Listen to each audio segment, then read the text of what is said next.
के लिए अपनी आंखें बंद कीजिए और अपने पिछले महीने की सैलरी को याद कीजिए। पैसा आया था, लेकिन आज अगर मैं आपसे पूछूं कि वो पैसा गया कहां, तो शायद आपके पास एग्जैक्ट आंसर नहीं होगा। सैलरी आते ही कुछ पैसे घर के खर्च में गए, कुछ ईएमआई में, कुछ शॉपिंग में, कुछ बाहर खाने में और कुछ ऐसे खर्चों में जिनका हिसाब आज भी नहीं है। फिर महीने का आखिरी हफ्ता आता है, बैंक बैलेंस कम होता जाता है और मन में एक छोटी सी चिंता शुरू हो जाती है, अगली सैलरी कब आएगी। और यहीं एक डेंजरस साइकिल शुरू होती है, कमाओ, खर्च करो, इंतजार करो, फिर कमाओ। इंसान सालों तक मेहनत करता रहता है, इनकम बढ़ती रहती है, लेकिन फाइनेंशियल लाइफ वहीं की वहीं रहती है, क्योंकि उसे पैसा कमाना तो सिखाया गया, लेकिन पैसे को संभालना, बढ़ाना और अपने लिए काम करवाना नहीं सिखाया गया। शायद आपको भी लगता होगा, अगर मेरी इनकम थोड़ी और बढ़ जाए तो मैं आराम से सेव और इन्वेस्ट कर पाऊंगा। लेकिन एक छोटी सी प्रॉब्लम है, इनकम बढ़ने के साथ अक्सर लाइफस्टाइल भी बढ़ जाता है। नया फोन, नई ईएमआई, महंगा रेस्टोरेंट, बड़ा घर, ज्यादा शॉपिंग। और फिर वही सवाल, मैं इतना कमा रहा हूं फिर भी फाइनेंशियली फ्री क्यों नहीं हूं। आज की दुनिया में पैसा सिर्फ नोट और बैंक बैलेंस नहीं है, पैसा आपकी चॉइसेस तय करता है। पैसे की कमी आपको ऐसे काम में रहने पर मजबूर कर सकती है जिसे आप पसंद नहीं करते। पैसे की समझ आपको वही काम छोड़ने की ताकत दे सकती है। पैसा आपको सिर्फ चीजें नहीं खरीदता, ये आपको ऑप्शंस खरीद कर देता है। और इसी वजह से आज की ये पूरी ऑडियो बुक समरी आपके लिए बहुत इंपॉर्टेंट है, क्योंकि द 5 लेवल वेल्थ सिस्टम आपको वेल्थ की जर्नी को 5 अलग लेवल्स में समझाएगी, जहां हर लेवल आपकी फाइनेंशियल लाइफ की एक अलग प्रॉब्लम को रिप्रेजेंट करता है। हो सकता है आप अभी लेवल 1 पर हो सकता है लेवल 3 पर, या शायद आप पहले से लेवल 4 की तरफ बढ़ रहे हों। लेकिन सबसे इंटरेस्टिंग हिस्सा यह है कि हर लेवल के साथ आपका सिर्फ बैंक बैलेंस नहीं बदलता, आपकी सोच बदलती है। पहले आप सिर्फ महीने का खर्च निकालने के बारे में सोचते हैं, फिर आप मनी कंट्रोल करना सीखते हैं, फिर इनकम बढ़ाते हैं, फिर अपने पैसे को आपके लिए काम करना सिखाते हैं, और आखिर में उस स्टेज की तरफ बढ़ते हैं जहां आपकी पूरी जिंदगी अगली सैलरी पर डिपेंड नहीं करती। अगर आपने इस वीडियो को बीच में छोड़ दिया तो आपको शायद कुछ अच्छे मनी टिप्स मिलेंगे, लेकिन अगर आपने अंत तक सुना तो आपको अपनी पूरी फाइनेंशियल जर्नी का एक रोड मैप मिलेगा। और हो सकता है इस समरी का कोई एक आइडिया आपके पैसे के साथ आपका रिलेशनशिप हमेशा के लिए बदल दे। क्योंकि दोस्तों, जिंदगी में सबसे पेनफुल चीज सिर्फ पैसा कम होना नहीं है, सबसे पेनफुल चीज है सालों तक मेहनत करने के बाद भी उसी फाइनेंशियल स्ट्रेस में फंसे रहना। सुबह से रात तक काम करना, सैलरी का इंतजार करना, सैलरी आते ही खर्चों में खत्म हो जाना, और फिर अगले महीने का इंतजार। अगर आप इस साइकिल को तोड़ना चाहते हैं तो आज की समरी को सिर्फ सुनिए मत, अपने ऊपर अप्लाई कीजिए। और शुरुआत करने से पहले एक छोटा सा काम करते हैं। अगर आप चाहते हैं कि आपकी फाइनेंशियल लाइफ भी अगले लेवल पर जाए तो कमेंट में सिर्फ नेक्स्ट लेवल लिख दीजिए। बस इतना ही, कोई लंबा कमेंट नहीं, क्योंकि आज हम सिर्फ वेल्थ के 5 लेवल समझने नहीं आए हैं। आज हम ये देखने आए हैं कि आपका अगला लेवल कौन सा है। नमस्कार दोस्तों, आप सभी का हमारे चैनल book.com पर स्वागत है। इसमें कुल 5 लेवल है, इसलिए ध्यान से सुनिए, और अगर ईयरफोन हो तो उसका यूज जरूर करना चाहिए। चलिए लेवल 1 पर चलते हैं। Level 1, survival money. बस महीने का खर्च निकल जाए। सोचिए, महीने की पहली तारीख को सैलरी आती है। उस दिन लगता है कि इस बार सब ठीक रहेगा, लेकिन कुछ ही दिनों में रेंट, बिल्स, ईएमआई, ग्रोसरीज और बाकी खर्चे सैलरी को ऐसे गायब कर देते हैं जैसे चाय में चीनी। फिर महीने के आखिरी दिनों में वही सवाल, अभी इतने दिन और कैसे निकालने हैं। अगर आपकी जिंदगी भी इसी साइकिल में चल रही है तो इसका मतलब ये नहीं कि आप कम मेहनत कर रहे हैं। शायद आप अभी सर्वाइवल मनी के लेवल पर हैं, जहां पैसा आपको आगे बढ़ाने के बजाय सिर्फ आज को बचाने में लगा हुआ है। इस लेवल की सबसे बड़ी प्रॉब्लम कम इनकम नहीं, बल्कि फाइनेंशियल ब्रीदिंग स्पेस की कमी है। जब आपकी पूरी इनकम पहले से ही खर्चों के लिए कमिटेड हो, तब अचानक 10,000 रुपए का मेडिकल एक्सपेंस, घर में कोई इमरजेंसी या काम से इनकम रुक जाना बहुत बड़ा झटका बन जाता है। इसलिए वेल्थ बनाने की शुरुआत स्टॉक मार्केट, क्रिप्टो या कोई बड़ा इन्वेस्टमेंट करने से नहीं होती। शुरुआत होती है एक ऐसी फाइनेंशियल फाउंडेशन बनाने से जहां आपका अगला महीना पिछले महीने की सैलरी का मोहताज न रहे। एक सिंपल रियल लाइफ एग्जाम्पल समझिए। मान लीजिए राहुल 40,000 रुपए कमाता है। 15,000 रुपए घर और रेंट में, 8,000 रुपए EMI में, 7,000 रुपए खाने पीने और ट्रैवल में और बाकी छोटे बड़े खर्चों में चला जाता है। महीने के अंत में उसके पास लगभग कुछ नहीं बचता। अब राहुल कहता है, मेरी इनकम कम है, इसलिए मैं इन्वेस्ट नहीं कर सकता। लेकिन असली प्रॉब्लम सिर्फ इनकम नहीं है। प्रॉब्लम यह है कि उसकी इनकम आने से पहले ही उसका पूरा पैसा अपना काम तय कर चुका है। जब हर रुपया पहले से कमिटेड हो, तो वेल्थ के लिए जगह कहां से बनेगी? इस लेवल से निकलने का पहला रूल है, अपने पैसे को देखना शुरू करो। बहुत लोग बजट इसलिए नहीं बनाते क्योंकि उन्हें डर लगता है कि कहीं उन्हें अपनी स्पेंडिंग की सच्चाई दिखाई न दे जाए। लेकिन पैसा ट्रैक करना पनिशमेंट नहीं है, अवेयरनेस है। अगले कुछ दिनों तक बस ये लिखिए कि पैसा कहां जा रहा है। चाय, food delivery, subscriptions, shopping, unnecessary EMI, random online purchases. छोटे खर्चों को इग्नोर मत कीजिए। एक बड़ा खर्च कभी कभी नुकसान करता है, लेकिन बार बार होने वाले छोटे खर्च आपकी फाइनेंशियल लाइफ में साइलेंट लीकेज पैदा करते हैं। और यहां एक मजेदार बात है, लोग कहते हैं, भाई मैं तो सिर्फ 200 से 300 रुपए ही खर्च करता हूं। लेकिन जब वही सिर्फ 200 रुपए बार बार होता है, तो महीने के अंत में वॉलेट पूछता है, मेरा क्या कसूर था? समस्या एक कॉफी या एक ऑनलाइन ऑर्डर नहीं है, समस्या है अनकॉन्शियस स्पेंडिंग। अगर आप कॉन्शियसली खर्च कर रहे हैं और जानते हैं कि क्यों कर रहे हैं, तो पैसा आपके कंट्रोल में है। लेकिन अगर हर बार बोर्डम, स्ट्रेस या इंपल्स के कारण वॉलेट खुलता है, तो धीरे धीरे आपका पैसा आपकी इमोशंस को फॉलो करने लगता है। सर्वाइवल मनी से निकलने के लिए दूसरा बड़ा कदम है इमरजेंसी बफर बनाना। इसका मतलब ये नहीं कि आज से आपकी पूरी सैलरी बचत में चली जाए। शुरुआत छोटी हो सकती है। आपका पहला लक्ष्य इतना पैसा अलग रखना हो सकता है जिससे अचानक आने वाला छोटा मोटा खर्च आपकी पूरी मंथली बजट को न हिला दे। क्योंकि फाइनेंशियल सिक्योरिटी का मतलब ये नहीं कि आपके पास बहुत सारा पैसा हो। इसका मतलब है कि छोटी प्रॉब्लम आते ही आपकी पूरी जिंदगी फाइनेंशियल क्राइसिस में न बदल जाए। एक और डेंजरस हैबिट है, इनकम बढ़ते ही लाइफस्टाइल बढ़ा देना। सैलरी 30,000 रुपए से 40,000 रुपए हुई तो फोन अपग्रेड, 40,000 रुपए से 50,000 रुपए हुई तो EMI अपग्रेड, 50,000 रुपए से 70,000 रुपए हुई तो लाइफस्टाइल अपग्रेड। और फिर इंसान सोचता है, मैं इतना कमाता हूं, फिर भी पैसा क्यों नहीं बचता?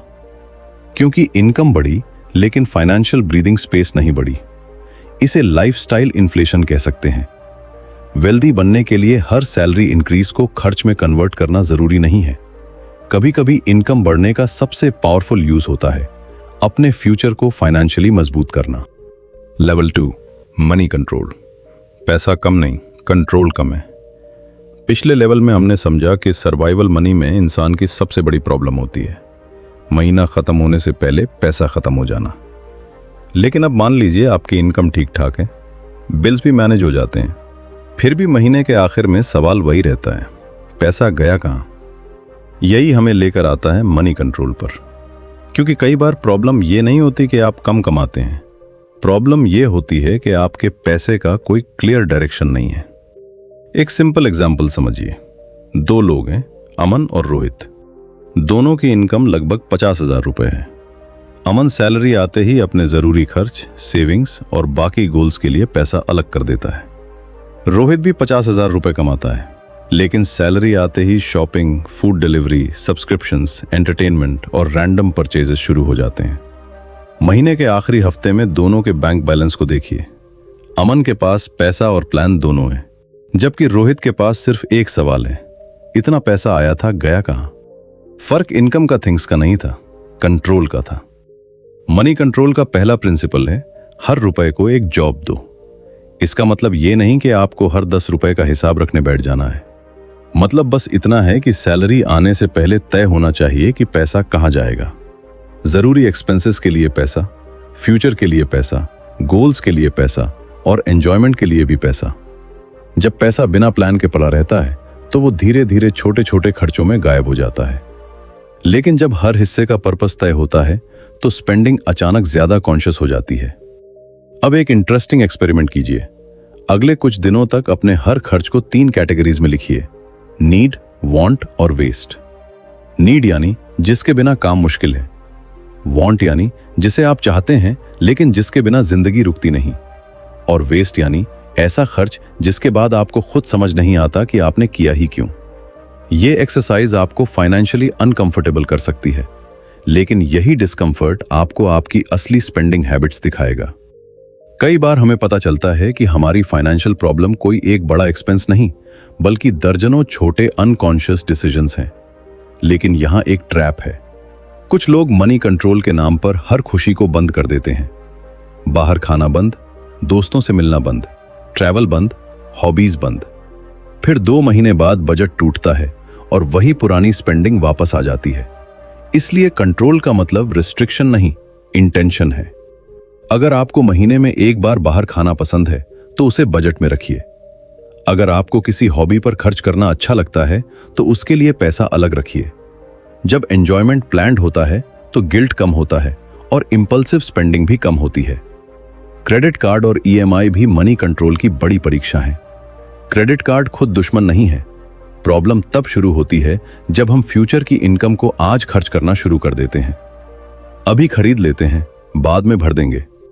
यह सेंटेंस सुनने में छोटा है, लेकिन यही हैबिट धीरे धीरे इनकम के बड़े हिस्से को फ्यूचर पेमेंट्स में लॉक कर सकती है। याद रखिए, जो पैसा आपने अभी कमाया भी नहीं है, उसे आज खर्च करने की आदत आपकी आने वाली इनकम को पहले ही कमजोर कर देती है। मनी कंट्रोल का एक पावरफुल तरीका है ऑटोमेटिक सेविंग। अगर सेविंग महीने के अंत में बचने वाले पैसे से होगी तो अक्सर कुछ नहीं बचेगा। लेकिन अगर इनकम आते ही एक तय हिस्सा अलग अकाउंट या इन्वेस्टमेंट गोल के लिए चला जाए तो आपका लाइफस्टाइल बचे हुए पैसे के हिसाब से एडजस्ट होना शुरू हो जाता है। इंसानी साइकोलॉजी भी यही कहती है, जो पैसा सामने दिखाई देता है उसे खर्च करना आसान लगता है। इसलिए फ्यूचर के पैसे को पहले अलग करना सिर्फ फाइनेंशियल ट्रिक नहीं, बल्कि बिहेवियरल स्ट्रैटेजी भी है। एक छोटी सी कहानी याद रखिए। एक आदमी रोज अपने घर की बाल्टी में पानी भरता था, लेकिन बाल्टी में नीचे छोटा सा छेद था। वो रोज ज्यादा पानी लाने की कोशिश करता रहा, लेकिन बाल्टी कभी पूरी नहीं हुई। फिर एक दिन उसने पानी बढ़ाने के बजाय छेद बंद कर दिया। यही मनी कंट्रोल है। हर प्रॉब्लम का सॉल्यूशन ज्यादा कमाना नहीं होता, कभी कभी पहले लीकेज रोकना पड़ता है।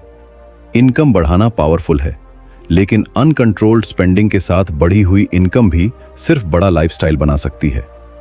और अब सबसे इंपॉर्टेंट बात, मनी कंट्रोल का फाइनल गोल ज्यादा पैसा जमा करना नहीं, फाइनेंशियल फ्रीडम के लिए स्पेस बनाना है।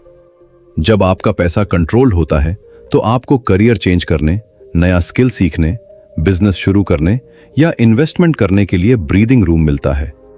आप हर महीने की सैलरी के पीछे भागने के बजाय अपने फ्यूचर के बारे में सोचना शुरू कर पाते हैं। यही वो पॉइंट है जहां पैसा सिर्फ खर्च करने की चीज नहीं रहता, बल्कि आपकी चॉइस को मजबूत करने का टूल बन जाता है। Level 3, income expansion. सेविंग से आगे बढ़ो। अब तक आपने 2 इंपॉर्टेंट चीजें समझ ली हैं। पहले सर्वाइवल से बाहर निकलना और फिर अपने पैसे को कंट्रोल करना। लेकिन यहां एक अनकंफर्टेबल ट्रूथ है। सिर्फ खर्च कम करके कोई बहुत बड़ी वेल्थ नहीं बना सकता। आप 100 रुपये बचाकर अमीर नहीं बनेंगे, लेकिन अगर आपकी अर्निंग कैपेसिटी लगातार बढ़ती जाए और आप उस एक्स्ट्रा इनकम को सही जगह लगाते जाएं, तो आपकी पूरी फाइनेंशियल लाइफ बदल सकती है। यही है लेवल 3, इनकम एक्सपेंशन, यानी सेविंग से आगे बढ़कर अपनी कमाई की कैपेसिटी को एक्सपैंड करना। एक सिंपल एग्जाम्पल देखिए।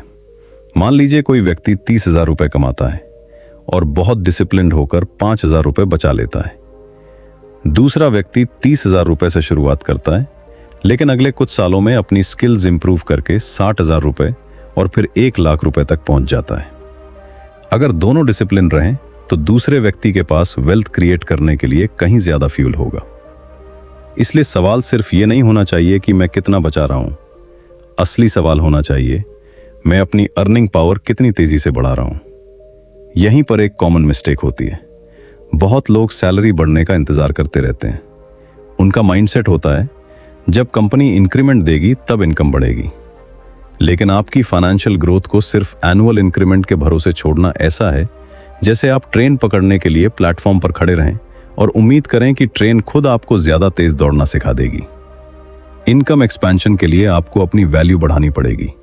मार्केट आपको आपके समय के लिए नहीं, आपकी वैल्यू और रिजल्ट्स के लिए ज्यादा पे करता है। अब सवाल है, वैल्यू बढ़ेगी कैसे? सबसे पहले हाई वैल्यू स्किल्स पर ध्यान दीजिए। Sales, communication, copywriting, coding, design, video editing, marketing, AI tools, consulting या कोई स्पेशलाइज्ड प्रोफेशनल स्किल। इनमें से कोई एक स्किल ऐसी बनाइए जिसके लिए लोग विलिंगली पैसा देना चाहें। लेकिन सिर्फ स्किल सीखना काफी नहीं है। स्किल को प्रॉब्लम सॉल्विंग में कन्वर्ट करना पड़ेगा। दुनिया ये नहीं पूछती कि आपने कितने कोर्सेज किए हैं, दुनिया पूछती है आप मेरे लिए क्या रिजल्ट ला सकते हैं। मान लीजिए आपको वीडियो एडिटिंग आती है। अगर आप सिर्फ कहते हैं मुझे प्रीमियर प्रो आता है तो ये आपकी स्किल है। लेकिन अगर आप कहते हैं मैं क्रिएटर्स के वीडियोस को ज्यादा एंगेजिंग बनाकर रिटेंशन इंप्रूव करने में मदद कर सकता हूं, तो अब आप एक बिजनेस प्रॉब्लम सॉल्व कर रहे हैं। यही डिफरेंस आपकी अर्निंग पोटेंशियल को बदल सकता है। स्किल की कीमत नॉलेज से नहीं, उसके आउटकम से बढ़ती है। इनकम एक्सपेंशन का दूसरा रास्ता है, एक इनकम सोर्स पर पूरी जिंदगी डिपेंड मत रहिए। इसका मतलब यह नहीं कि आपको आज ही 5 बिजनेसेस शुरू करने हैं, बल्कि पहले अपनी प्राइमरी इनकम को मजबूत कीजिए और फिर धीरे धीरे दूसरा इनकम सोर्स बिल्ड कीजिए।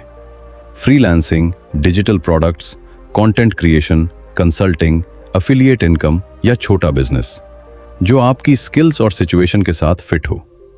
शुरुआत में एक्स्ट्रा इनकम छोटी हो सकती है, लेकिन उसका सबसे बड़ा फायदा पैसा नहीं, प्रूफ ऑफ पॉसिबिलिटी होता है। आपको पता चलने लगता है कि सैलरी के अलावा भी वैल्यू क्रिएट करके पैसा कमाया जा सकता है। लेकिन यहां एक वार्निंग जरूरी है। इंटरनेट पर आपको हजारों वीडियोस मिलेंगे, जल्दी अमीर बनो, 1 महीने में लाखों कमाओ, बस ये सीक्रेट बिजनेस शुरू करो। इनमें से बहुत सी चीजें सिर्फ अटेंशन बेचती हैं। इनकम एक्सपेंशन का मतलब गेट रिच क्विक नहीं है। अगर कोई आपको बिना स्किल, बिना एफर्ट और बिना रिस्क के गारंटीड इनकम का प्रॉमिस कर रहा है तो थोड़ा पीछे हटकर सोचिए। रियल इनकम ग्रोथ अक्सर बोरिंग होती है। स्किल सीखना, प्रैक्टिस करना, रिजेक्शन झेलना, क्लाइंट्स ढूंढना, रिजल्ट्स देना और फिर धीरे धीरे अपनी प्राइस बढ़ाना। एक मजेदार बात है, लोग जिम में मसल बनाने के लिए महीनों तक वर्कआउट करने को तैयार रहते हैं, लेकिन इनकम बढ़ाने के लिए 3 दिन कोई नया स्किल सीखकर पूछते हैं अब पैसा कब आएगा। रियलिटी यह है कि अर्निंग पावर भी मसल की तरह बिल्ड होती है। पहले कैपेबिलिटी आती है, फिर एक्सपीरियंस, फिर रिजल्ट्स, फिर रेप्यूटेशन और उसके बाद इनकम। इसलिए अगर शुरुआत में आपकी नई स्किल से सिर्फ 500 रुपए या 1000 रुपए आए तो उसे छोटा मत समझिए। हो सकता है वही पहला 1000 रुपए आपके पुराने इनकम माइंडसेट को तोड़ने वाला पैसा हो। इनकम बढ़ने के साथ एक और चैलेंज आता है, लाइफस्टाइल इन्फ्लेशन। मान लीजिए आपकी इनकम 40,000 रुपए से 70,000 रुपए हो गई। अगर पूरा एक्स्ट्रा 30,000 रुपए नए एक्सपेंसेस में चला गया तो आपकी फाइनेंशियल पोजीशन उतनी नहीं बदली जितनी आपकी लाइफस्टाइल बदली। इसलिए इनकम एक्सपेंशन का फॉर्मूला सिर्फ अर्न मोर नहीं है, असली फॉर्मूला है अर्न मोर, कीप मोर, invest more, grow more. Income बढ़ने का कुछ हिस्सा लाइफस्टाइल इंप्रूव कर सकता है, लेकिन कुछ हिस्सा आपके फ्यूचर इनकम प्रोड्यूसिंग एसेट्स को भी मजबूत करना चाहिए।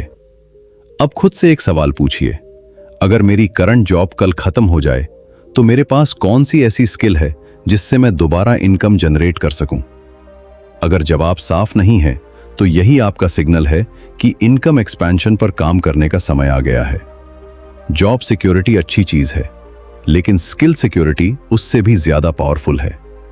कंपनी बदल सकती है, इंडस्ट्री बदल सकती है, टेक्नोलॉजी बदल सकती है, लेकिन अगर आप लगातार वैल्यूएबल स्किल्स सीखते रहते हैं तो आपकी अर्निंग कैपेसिटी आपके साथ चलती रहती है। और शायद इनकम एक्सपेंशन का सबसे पावरफुल माइंडसेट यही है। अपनी सैलरी को अपनी फाइनेंशियल आइडेंटिटी मत बनाइए। अगर अकाउंट्स 30,000 रुपए है, इसका मतलब ये नहीं कि आपकी वैल्यू हमेशा 30,000 रुपए ही रहेगी। आपकी करंट इनकम सिर्फ आपकी आज की अर्निंग है, आपकी फ्यूचर पोटेंशियल नहीं। जिस दिन आप अपनी इनकम को फिक्स्ड नंबर समझना बंद करके उसे एक स्किल बिल्डिंग चैलेंज की तरह देखना शुरू करते हैं। Level 4, wealth building. पैसे को आपके लिए काम करना सिखाओ। अब तक आपने एक बहुत ज़रूरी जर्नी तय की है। पहले आपने समझा कि सिर्फ महीने का खर्च निकालना वेल्थ नहीं है। फिर आपने मनी कंट्रोल सीखा। उसके बाद अपनी इनकम बढ़ाने पर फोकस किया। लेकिन अब असली गेम शुरू होता है, क्योंकि अगर आपकी इनकम बढ़ती रहे लेकिन हर महीने पैसा सिर्फ बैंक अकाउंट में पड़ा रहे या लाइफस्टाइल में उड़ता रहे, तो आप हाई इनकम पर्सन तो बन सकते हैं, वेल्दी नहीं। वेल्थ बिल्डिंग का मतलब है अपने पैसे को ऐसी जगह लगाना जहां वो समय के साथ आपके लिए और पैसा पैदा करने की क्षमता रखे। एक सिंपल एग्जाम्पल समझिए। 2 लोगों की इनकम 1 लाख रुपए है। पहला व्यक्ति पूरा पैसा अच्छे घर, एक्सपेंसिव कार, गैजेट्स और लाइफस्टाइल पर खर्च करता है। दूसरा व्यक्ति भी अच्छा जीवन जीता है, लेकिन हर महीने अपनी इनकम का एक हिस्सा प्रोडक्टिव एसेट्स बनाने में लगाता है। कुछ साल बाद दोनों की सैलरी शायद सिमिलर हो, लेकिन उनकी नेटवर्थ बहुत अलग हो सकती है। यही फर्क इनकम और वेल्थ में है। इनकम बताती है कि आप कितना कमाते हैं, वेल्थ बताती है कि आपके पास कितना प्रोडक्टिव कैपिटल है। अब एक पावरफुल कॉन्सेप्ट समझिए। आपके पैसे की भी एक नौकरी होनी चाहिए। आपकी सैलरी की एक नौकरी है आपके लिए इनकम जनरेट करना, लेकिन आपके द्वारा बचाया और इन्वेस्ट किया गया पैसा भी खाली नहीं बैठना चाहिए। वो प्रोडक्टिव एसेट्स में काम कर सकता है। उदाहरण के लिए डाइवर्सिफाइड इन्वेस्टमेंट्स, बिजनेस ओनरशिप या ऐसे एसेट्स जो समय के साथ वैल्यू या इनकम जनरेट कर सकें। इसका मतलब ये नहीं कि हर इन्वेस्टमेंट प्रॉफिटेबल होगा। इसका मतलब है कि आप अपने पैसे को सिर्फ कंजम्पशन के बजाय लॉन्ग टर्म वेल्थ क्रिएशन के लिए डिप्लॉय करना सीख रहे हैं। लेकिन यही सबसे बड़ी गलती होती है। लोग वेल्थ बिल्डिंग सुनते ही पूछते हैं, कहाँ इन्वेस्ट करूं जिससे पैसा जल्दी डबल हो जाए, और यही माइंडसेट उन्हें रिस्की डिसीजंस की तरफ ले जा सकता है। वेल्थ बिल्डिंग कोई लॉटरी नहीं है, इसका फाउंडेशन है time, consistency, diversification, reasonable expectations और रिस्क मैनेजमेंट। अगर कोई इन्वेस्टमेंट आपको बहुत कम समय में गारंटीड ह्यूज रिटर्न का सपना दिखा रहा है, तो एक्साइटमेंट से पहले सवाल पूछिए, रिस्क कितना है और पैसा खोने की पॉसिबिलिटी क्या है। अब कंपाउंडिंग को समझिए। मान लीजिए आप एक पेड़ लगाते हैं। पहले कुछ समय तक आपको सिर्फ मिट्टी, पानी और छोटा सा पौधा दिखाई देता है। कोई देखकर नहीं कहेगा कि ये एक दिन दा पेड़ बनेगा, लेकिन आप लगातार केयर करते रहते हैं और समय अपना काम करता है। वेल्थ में कंपाउंडिंग कुछ ऐसा ही है। शुरुआत में ग्रोथ बोरिंग लग सकती है, लेकिन जब रिटर्न्स भी आगे रिटर्न्स जनरेट करने लगते हैं तो समय आपकी तरफ काम करने लगता है। इसलिए वेल्थ बिल्डिंग में जल्दी शुरू करना अक्सर ज्यादा इंपॉर्टेंट है बजाय परफेक्ट मोमेंट का इंतजार करने के। और यहाँ एक गोल्डन रूल याद रखिए, पहले एसेट फिर अपग्रेड। इसका मतलब ये नहीं कि आपको कभी एक्सपेंसिव चीज नहीं खरीदनी चाहिए, लेकिन हर बार इनकम बढ़ते ही नया फोन, नई कार या बड़ा लाइफस्टाइल लेने के बजाय खुद से पूछिए, क्या इस पैसे का कोई हिस्सा ऐसी चीज बनाने में जा सकता है जो फ्यूचर में मेरी फाइनेंशियल कैपेसिटी बढ़ाए। अगर आज आप 50,000 रुपए की कोई चीज खरीदते हैं तो वो शायद कुछ समय बाद पुरानी हो जाएगी, लेकिन अगर वही पैसा प्रोडक्टिव एसेट में लगाया जाता है तो उसका फ्यूचर वैल्यू अलग हो सकता है। वेल्थ बिल्डिंग में सिर्फ इन्वेस्टमेंट ही नहीं, एसेट और लायबिलिटी का डिफरेंस समझना भी जरूरी है। कोई चीज एक्सपेंसिव है, इसका मतलब ये नहीं कि वो एसेट है। कोई चीज आपको कैश फ्लो या long term economic value generate करने में मदद करती है तो वो प्रोडक्टिव एसेट हो सकती है। दूसरी तरफ ऐसी चीज जो लगातार आपके पैसे बाहर ले जाती है, वो आपकी फाइनेंशियल पोजीशन पर प्रेशर डाल सकती है। इसलिए अगली बार कुछ बड़ा खरीदने से पहले सिर्फ ये मत पूछिए, मैं इसे अफोर्ड कर सकता हूं। एक और सवाल पूछिए, क्या इसे खरीदने से मेरी वेल्थ मजबूत होगी या सिर्फ मेरी लाइफस्टाइल। एक मजेदार सिचुएशन सोचिए, किसी के पास 5 लाख रुपए हैं और वो कहता है, मैंने बहुत मेहनत करके पैसा बचाया है। दूसरा कहता है, मेरे पास 5 लाख रुपए हैं, लेकिन मैं इन्हें अपने फ्यूचर के लिए प्रोडक्टिव तरीके से डिप्लॉय करना चाहता हूं। पहला व्यक्ति पैसे को सिर्फ स्टोर्ड वैल्यू की तरह देख रहा है, दूसरा व्यक्ति मनी को वर्किंग कैपिटल की तरह देख रहा है। यही मेंटल शिफ्ट वेल्थ बिल्डिंग का हार्ट है। पैसा सिर्फ जमा करने की चीज नहीं है, सही स्ट्रैटेजी के साथ वो फ्यूचर अपॉर्चुनिटीज क्रिएट करने का टूल बन सकता है। लेकिन इसका मतलब ये भी नहीं कि आपकी पूरी सेविंग्स रिस्क में डाल दी जाए। वेल्थ बिल्डिंग की शुरुआत फाउंडेशन से होती है। Emergency fund, high interest debt का मैनेजमेंट, एडिक्वेट फाइनेंशियल प्रोटेक्शन और फिर अपनी रिस्क कैपेसिटी के अनुसार डाइवर्सिफाइड इन्वेस्टिंग, ये सब इंपॉर्टेंट पीसेस हैं। अगर आपकी फाइनेंशियल फाउंडेशन कमजोर है तो एग्रेसिव इन्वेस्टिंग आपको वेल्थ से ज्यादा स्ट्रेस दे सकता है। पहले फाइनेंशियल सर्वाइवल सिक्योर करो, फिर फाइनेंशियल ग्रोथ एक्सेलरेट करो। और एक बहुत बड़ा सीक्रेट है, वेल्थ दिखती नहीं है। नई कार दिखती है, महंगा फोन दिखता है, बड़ा घर दिखता है, लेकिन किसी के retirement investments, emergency fund, business equity या लॉन्ग टर्म एसेट्स दिखाई नहीं देते। इसलिए अगर आप दूसरों की लाइफस्टाइल देखकर अपनी फाइनेंशियल प्रोग्रेस मेजर करेंगे तो आप हमेशा रेस में रहेंगे। वेल्थ बिल्डिंग का लक्ष्य दूसरों को इंप्रेस करना नहीं है, लक्ष्य है कि आने वाले सालों में आपकी फाइनेंशियल डिपेंडेंसी कम होती जाए और आपकी चॉइसेस बढ़ती जाएं। Level 5, financial freedom. अब आपकी जिंदगी सैलरी पे डिपेंड नहीं करती। कल्पना कीजिए, कल सुबह आपका अलार्म बजे, लेकिन आपको ऑफिस जाने की मजबूरी ना हो। कोई ईएमआई का डर नहीं, महीने के खर्च की टेंशन नहीं, और सबसे बड़ी बात, अगर आप कुछ समय काम नहीं करेंगे तब भी आपकी फाइनेंशियल लाइफ पूरी तरह रुक नहीं जाएगी। यही है लेवल 5, फाइनेंशियल फ्रीडम। लेकिन फाइनेंशियल फ्रीडम का मतलब यह बिल्कुल नहीं कि आपके पास अनलिमिटेड पैसा होना चाहिए। इसका असली मतलब है आपकी जिंदगी के जरूरी फैसले सिर्फ सैलरी की मजबूरी से तय ना हो। बहुत लोग फाइनेंशियल फ्रीडम को गलत समझते हैं। उन्हें लगता है कि फ्रीडम का मतलब लग्जरी कार, करोड़ों रुपए और महल जैसा घर है। लेकिन सोचिए, अगर किसी के पास 5 करोड़ रुपए हैं और उसे हर महीने अपनी लाइफस्टाइल मेंटेन करने के लिए लगातार काम करना ही पड़े, तो क्या वो सच में फ्री है? दूसरी तरफ कोई व्यक्ति कम खर्च में जीता है, उसके पास मजबूत सेविंग्स और इन्वेस्टमेंट्स हैं और वो अपनी जरूरतों का बड़ा हिस्सा अपने एसेट्स से मैनेज कर सकता है, तो शायद उसके पास ज्यादा फाइनेंशियल फ्रीडम हो। इसलिए फ्रीडम का सवाल ये नहीं है कि मेरे पास कितना पैसा है, बल्कि ये है मेरी जिंदगी चलाने के लिए मुझे लगातार कितना काम करना पड़ता है। फाइनेंशियल फ्रीडम की शुरुआत एक बहुत सिंपल कैलकुलेशन से होती है। आपको जीने के लिए वास्तव में कितने पैसे की जरूरत है? बहुत लोग अपनी इनकम देखकर लाइफस्टाइल डिसाइड करते हैं। अगर इनकम 50,000 रुपए है तो 50,000 रुपए खर्च, इनकम 1 लाख रुपए हुई तो खर्च 1 लाख रुपए, इनकम 2 लाख रुपए हुई तो लाइफस्टाइल फिर एक्सपैंड। लेकिन अगर आप अपनी जरूरतों, वांट्स और अननेसेसरी एक्सपेंसेस के बीच फर्क समझ लें तो फ्रीडम का टारगेट अचानक ज्यादा रियलिस्टिक हो जाता है। जितना ज्यादा आपका लाइफस्टाइल इनकम से ऑटोमेटिकली बढ़ता रहेगा, उतना ही ज्यादा आपको फ्रीडम पाने के लिए कमाना पड़ेगा।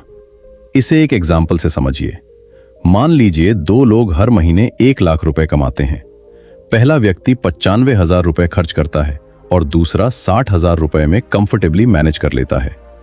पहले व्यक्ति को अपनी लाइफस्टाइल मेंटेन करने के लिए लगातार हाई इनकम चाहिए। दूसरे के पास हर महीने ज्यादा सरप्लस बचता है, जिसे वो इमरजेंसी फंड, इन्वेस्टमेंट्स और लॉन्ग टर्म गोल्स में लगा सकता है। इसलिए फाइनेंशियल फ्रीडम सिर्फ ज्यादा कमाने का गेम नहीं है, ये इनकम और लाइफस्टाइल के बीच सही गैप बनाने का गेम भी है।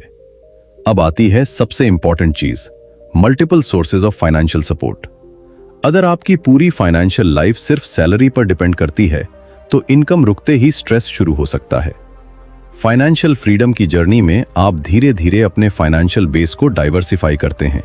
Investments, business ownership, intellectual property, digital products या अन्य लेजिटिमेट इनकम प्रोड्यूसिंग एसेट्स। इसका मतलब ये नहीं कि आपको हर चीज एक साथ शुरू करनी है। शुरुआत एक मजबूत इनकम सोर्स से हो सकती है और समय के साथ आप दूसरे सोर्सेज बिल्ड कर सकते हैं। लेकिन यहां एक जरूरी डिस्टिंक्शन है। पैसिव इनकम के नाम पर इंटरनेट की हर स्कीम पर भरोसा मत कीजिए। कोई इनकम सोर्स वास्तव में पैसिव बनने से पहले अक्सर एक्टिव मेहनत, कैपिटल, स्किल या सिस्टम मांगता है। यूट्यूब चैनल बनाने में कंटेंट चाहिए, बिजनेस में सिस्टम चाहिए, इन्वेस्टमेंट में कैपिटल और पेशेंस चाहिए। इसलिए फाइनेंशियल फ्रीडम कोई मैजिक बटन नहीं है, ये धीरे धीरे बनाए गए सिस्टम्स का रिजल्ट है। जितना ज्यादा आपका फाइनेंशियल सिस्टम आपके बिना भी कुछ वैल्यू जनरेट कर सकता है, उतनी ज्यादा आपकी फ्रीडम बढ़ सकती है। अब एक इंटरेस्टिंग क्वेश्चन, अगर आपके पास कल से काम न करने का ऑप्शन हो तो आप क्या करेंगे? शायद ट्रैवल करेंगे, फैमिली के साथ समय बिताएंगे, कोई नया बिजनेस शुरू करेंगे, कोई स्किल सीखेंगे या बस कुछ समय आराम करेंगे। यही फाइनेंशियल फ्रीडम की खूबसूरती है। इसका अल्टीमेट रिवॉर्ड सिर्फ पैसा नहीं है, चॉइस है। आप मुझे ये काम करना ही पड़ेगा से मैं ये काम करना चाहता हूं की तरफ मूव करते हैं। और यही कारण है कि फाइनेंशियल फ्रीडम का मतलब रिटायरमेंट भी जरूरी नहीं है। कुछ लोग 40 की उम्र में भी काम करना चाहते हैं, कुछ 60 के बाद भी। फ्रीडम का मतलब काम छोड़ना नहीं है। फ्रीडम का मतलब है कि काम आपकी मजबूरी कम और आपकी चॉइस ज्यादा बन जाए। अगर आप अपने पैशन, बिजनेस या प्रोफेशन को इसलिए कंटिन्यू करते हैं क्योंकि आपको वो पसंद है, तो वही काम पूरी तरह अलग महसूस होता है। एक मजेदार बात सोचिए, कई लोग पूरी जिंदगी कहते हैं बस थोड़ा और पैसा हो जाए फिर आराम करेंगे। पहले कहते हैं 10 लाख रुपए, फिर 50 लाख रुपए, फिर 1 करोड़ रुपए, और टारगेट हमेशा आगे भागता रहता है। अगर लाइफस्टाइल और डिजायर्स की कोई सीमा नहीं होगी तो कोई भी नंबर आपको परमानेंटली सेटिस्फाइड नहीं कर पाएगा। इसलिए फाइनेंशियल फ्रीडम में इनफ की डेफिनेशन बनाना भी जरूरी है। आपको यह पता होना चाहिए कि आपके लिए कंफर्टेबल लाइफ कैसी है और उसके लिए फाइनेंशियल टारगेट क्या है। और यहां फ्रीडम फंड का कॉन्सेप्ट बहुत यूजफुल हो सकता है। ऐसा फाइनेंशियल कुशन जिसे देखकर आपको लगे कि अगर लाइफ में अनएक्सपेक्टेड सिचुएशन आए, जॉब चेंज करना पड़े या कुछ समय इनकम कम हो जाए, तो आपके पास ब्रीदिंग रूम है। यह पैसा सिर्फ रिटर्न कमाने के लिए नहीं है, इसका साइकोलॉजिकल वैल्यू भी बहुत बड़ा है। जब आपके पास फाइनेंशियल कुशन होता है तो आप डर के कारण हर डिसीजन लेने के बजाय सोच समझकर डिसीजन ले सकते हैं। कंक्लूजन। दोस्तों, आज की इस ऑडियो बुक समरी में इतना ही था। आज हमने समझा कि वेल्थ सिर्फ ज्यादा पैसा कमाने का नाम नहीं है। इसकी शुरुआत सर्वाइवल से बाहर निकलने से होती है, फिर money control, income expansion, wealth building और आखिर में फाइनेंशियल फ्रीडम तक पहुंचने की कोशिश होती है। अब सवाल ये नहीं है कि आप अभी कितने पैसे कमाते हैं, असली सवाल ये है कि आप मनी के किस लेवल पर हैं और अगला लेवल हासिल करने के लिए आज से क्या बदलने वाले हैं। क्योंकि याद रखिए, पैसा आपकी जिंदगी बदलने से पहले आपकी सोच बदलता है।